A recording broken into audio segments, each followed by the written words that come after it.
This is Dr. D. Khalandar Basha, working as Associate Professor in the Department of Electronics and Communication Engineering, Institute of Aeronautical Engineering, Dundigal, Hyderabad. Today we are going to discuss the definitions and terminology related to the Module 1, that is 8086 microprocessor under the course Microprocessor and Microcontrollers. The first definition we will say is outline microprocessor.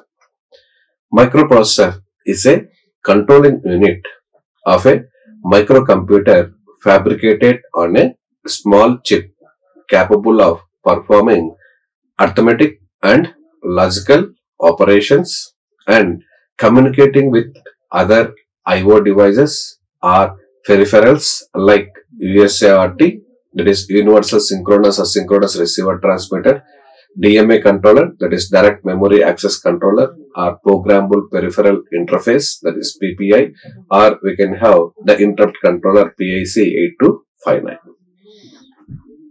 Recall pipeline mechanism.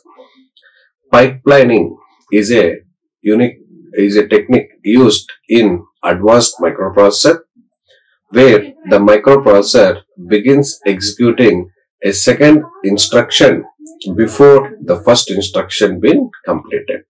So in the pipelining, each instruction will be divided into multiple tasks where the first instruction is completed. The first task, when it moves to the second task, the second instruction will enter into the task 1. So the main advantage of having the pipeline mechanism is the speed of operation can be increased. Outline clock speed. So every processor is having some frequency. This will define at what rate the processor is going to be executed.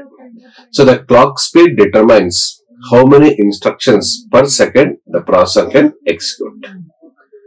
What is a RISC processor? Where a RISC stands for Reduced Instruction Set. RISC stands for Reduced Instruction Set Computer. It is designed to reduce the execution time by splitting or by simplifying the instruction set of a computer. So instead of having the complex instructions, that will be decomposed into a small task kind of instructions that will have in the RISC processor. Next, what is an input device? So for a microprocessor, you want to give the input from the external device. So the device which you are going to be connect for accessing the data or data acquisition, that we consider as input device. So a device that allows input of information to a microprocessor or computer, that we can consider as input device. Outline about an interface. Interface means connecting a microprocessor with various peripherals to perform various operations and controlling the devices, such as the interface we can have for 8086 processor or DMA controller, USART 8251. Next we can have PIC 8251, 8259, that is Programmable Interrupt Controller. Next 8255, which is Programmable Input-Output Device or Programmable Peripheral Interface. So these are the interface device so that we can connect the processor to I/O devices or some interrupt handling mechanism or memories for having the data access for read and write operation. These things we can do by using the interface. What is an architecture? So architecture is the study of internal logic circuit. If you take any processor, so if you are studying the architecture, means internally what are the various blocks it is consist of, how the execution mechanism will be takes place, that we can see in detail if you refer the architectures of a processor. What is a CISC processor? So here CISC indicates Complex Instruction Set Computer. It is designed to minimize the number of instructions per program, ignoring the number of cycles per instructions. So a processor can be either it may be a RISC processor or it may be a CISC processor. In the CISC processor, the instruction set is very less because multiple operations we can perform by using a single instruction. So the execution time for a single instruction usually it will be more in CISC processor. Whereas for a RISC processor, it will contain more number of instruction set because for each and every task we are going to be considered as a simplified or small functionality we are going to define in the instruction set. So for execution of a single instruction, we can have a less number of time or less amount of time is required in the case of CISC processor. What is the significance of a processor? So nowadays, if you see the processors, we are getting octa-core processors, hexa-core processors. That means apart from 8086 or any main processor, we are going to have another process. Those we call as co-processors. So a co-processor is a specially designed microprocessor which can handle its functions many times faster than the ordinary microprocessor. We can also consider these co-processors are nothing but a dedicated processor for a particular applications. Now, in nowadays, we can see all laptops or computers we are going to get with a multiple number of processors like octa-core, hexa-core. Example is Java accelerator we are going to have, where this will be used for accelerating the speed of the operation for particular applications. So, if you have a graphical card, the time for few applications, it will be very less. The same thing if you operate on the main processor, it will take more time. Sometimes you can see strict kind of thing. Next one is specify the indication of addressing modes. So addressing mode indicates a way of locating data or operands. The addressing modes describes the type of operand and the way they are accessed for executing an instruction.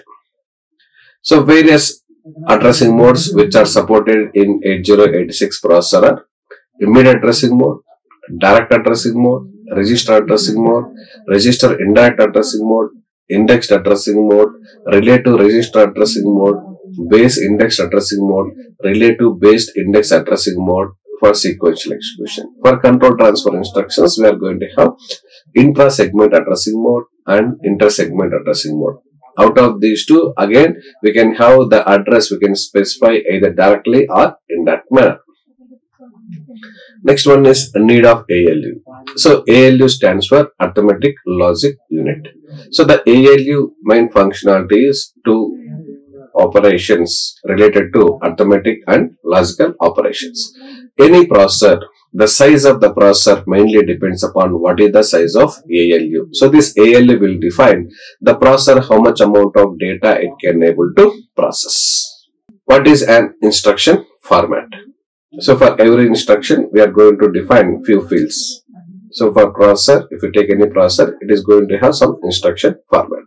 So an instruction, that is instruction format, is a command to the microprocessor to perform a given task on a particular data. Each instruction, it has two operands. One is task to be performed, called as operation code or simply opcode, and the second one is the data to be operated on, called the operand. What is the speed of microprocessor? So the speed of microprocessor indicates the time required for completing a particular instruction that will be defined in the speed of microprocessor. The 8086 processor is going to exist in various frequencies. That is, speed of operation for different versions of the processors will have a different configuration. 1 MHz, 5 MHz and 8 MHz and 10 MHz. These are the various frequencies you can see. Nowadays, we are seeing the processors are operating at 2.4 GHz and 2.6 GHz. So when the frequency is increased, so the time required for executing an instruction will be reduced so that the execution will be takes place at faster rate. What is an ISR? Here, ISR stands for Interrupt service routine. So ISR is a short program to instruct the processor how to handle the interrupt. So if I have a processor, if any IO device is there, whenever it is given an interrupt, then this processor, if it is free, it will handle this interrupt. Then it is going to execute the ISR, where this ISR is how to handle this particular microprocessor. After execution here, it will give a acknowledgement on INTA bar, interrupt acknowledgement. Recall the functionality of an assembler. So assembler is mainly, it is used for converting the programs which are in assembly language level to the mission understandable language that will call as mission code.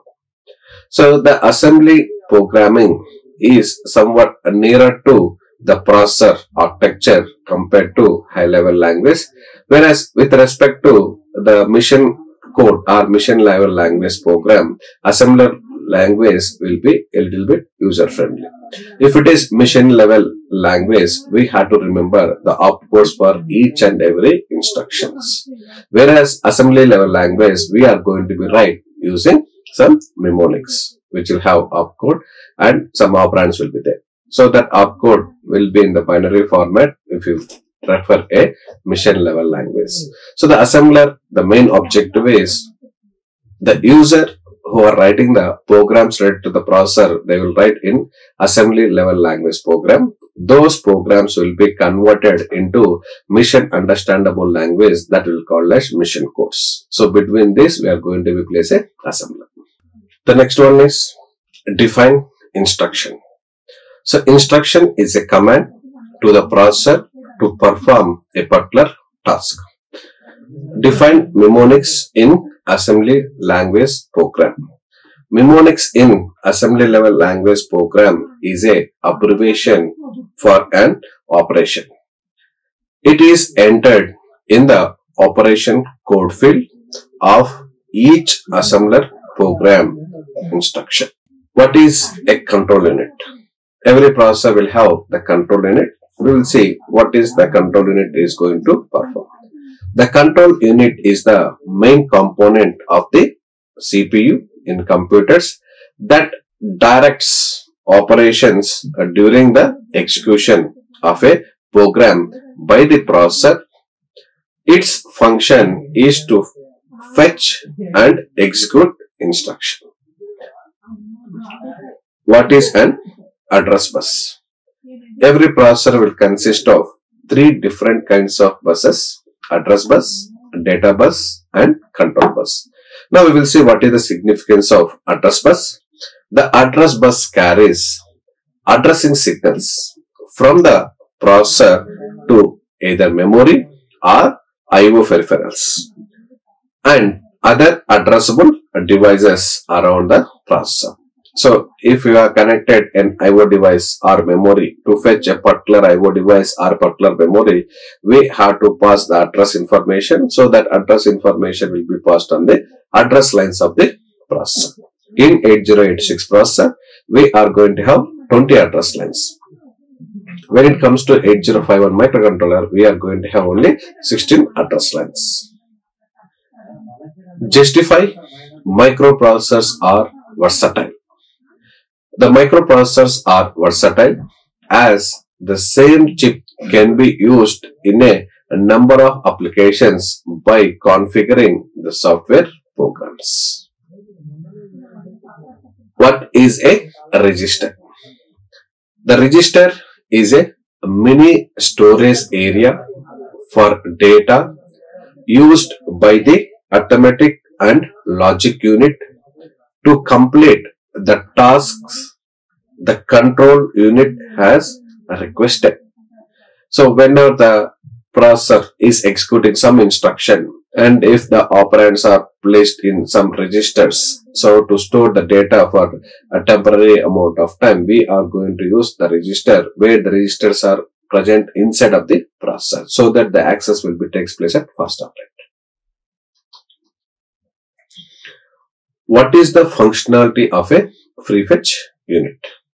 In 8086 processor, we have a free fetch unit. When it comes to 85 microprocessor, we don't have any free fetch queue. The free fetch unit is a portion of the CPU that reads instruction from memory and presents those instructions to the rest of the CPU for execution. Usually for the processor, the memory is external, where all the instructions are going to be placed in the code segment. So whenever this processor wants to execute the instruction, it has to read this memory and fetch that instruction it has to execute. So after completing a particular instruction, again to fetch the second instruction, it has to go to the external memory and fetch the second sequence instructions. Like this, it will be continued till the end of the execution. Instead of that, inside of the processor, we have a instruction queue, where this instruction queue, whenever the processor bus is free and it is executing some other activity or other instruction, if the bus is free, the processor will fetch the next instructions and it will be placed into the free fetch queue. So after executing a particular instruction, instead of referring to the external memory, the processor will be referred the instruction, or it will take the instructions which are present in the instruction queue. So because of this, we can see the fast execution of the processor, and it will also support the pipeline mechanism using the instruction queue, which will call as a free fetch unit. What is a decode unit? The decode unit decodes or translates complex mission level language instructions into a simple format understood by the arithmetic logic unit and the registers. This makes processing more efficient. So the decode unit, once the instruction is given like move AX, BX.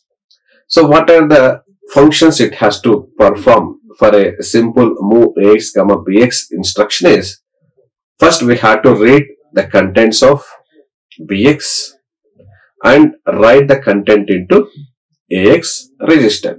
So this decode instruction will decode this move AX, BX instruction into a simple format which is understood by the ALU or register. Similarly, if you take add instruction, I wrote add AX, BX. Let us assume. What are the actions it is going to perform is read the contents of BX, read the contents of AX, then add those contents, then a result should be placed in AX register again. So these are a sequence of steps has to be executed that will be generated by the decoding unit. Next, we will see what is a flag register. The flag register is a special purpose register. Depending upon the value result after any arithmetic and logical operation, the flag bits will be either set or reset depending upon the result obtained by the ALU. In 8086 processor, we have a 16-bit flag register. Out of these 16 flags, we have 9 active flags. Few examples for active flags are carry flag, auxiliary carry flag, zero flag, sign flag, overflow flag, trap flag, direction flag, interrupt flag, and these are the various flags are existing in 8086 processor. So this process is consist of few control flags and few status flags. Depending upon the result will be updated the various flags which are occurred. As we said, few examples for the status flags are carry flag, zero flag, auxiliary carry, sign, overflow. Whereas the control flags are trap flag, interrupt flag, direction flags. These are the various control flags which are existing in 8086 processor. So it will vary from processor to processor. What is a carry flag?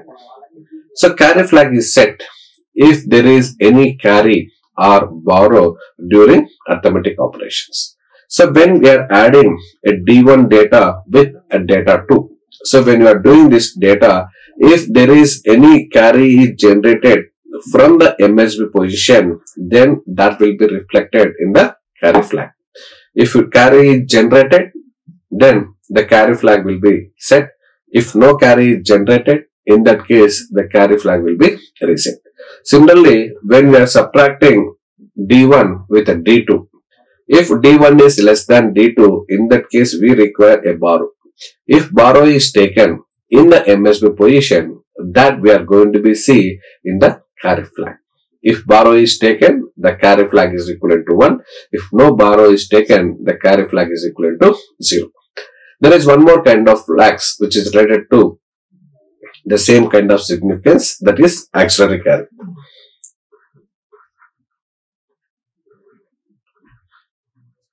This auxiliary carry is, we will write as AC.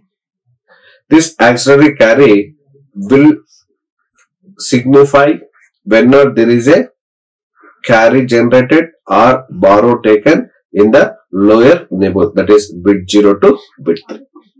If it is MSB position, it is carry. If it is from bit 3 to bit 4, then this will call as auxiliary carry AC. Next, what is the role of program counter in the fetch execute cycle?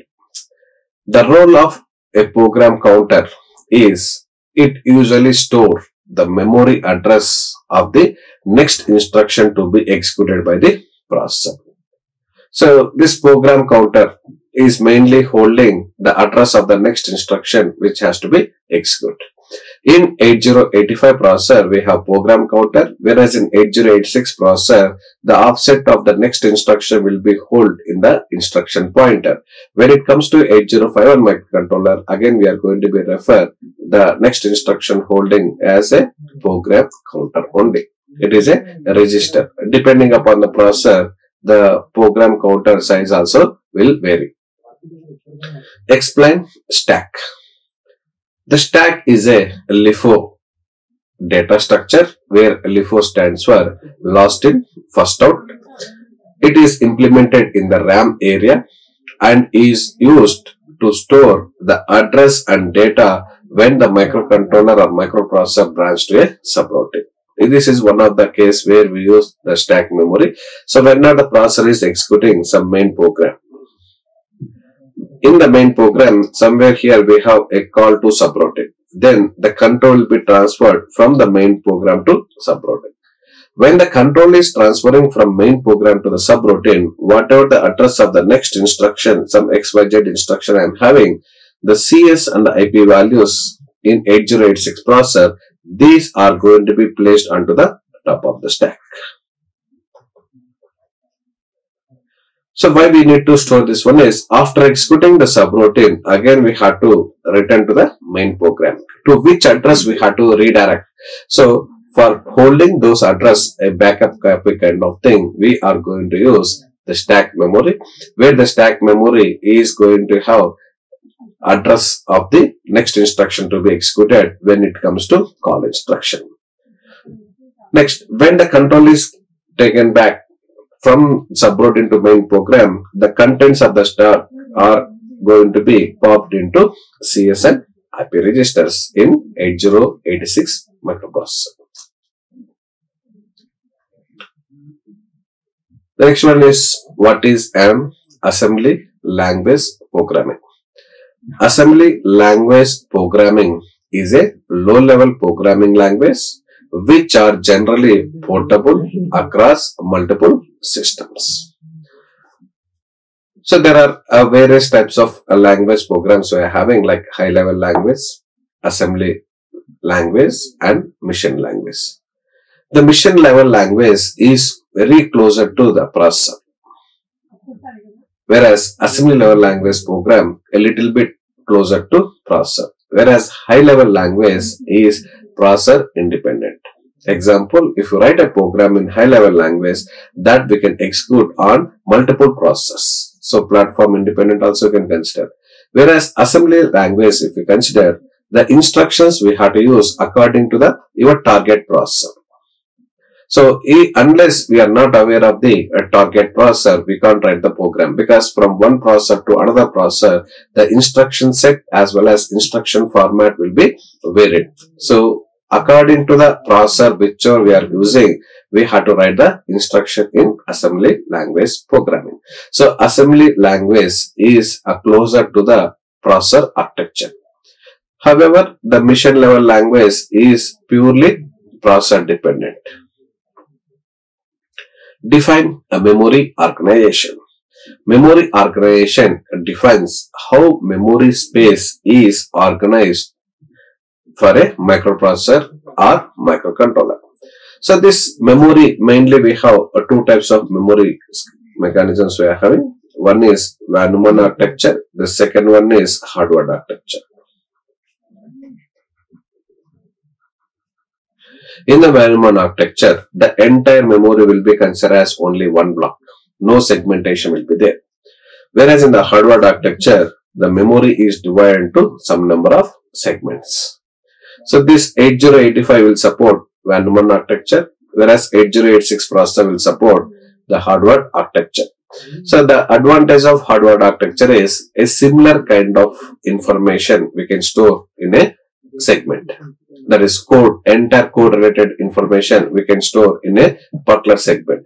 Entire information related to data, that we can store in another segment. Entire data related to the stack, that we can store in a particular place. Whereas in van Neumann architecture, we don't have any segmentation. Any kind of data we are going to be placed in a single memory block. So thank you. So in this session, mainly we have discussed few definitions and terminologies related to 8086 microprocessor. Like, share and subscribe. Hit the bell icon for more updates.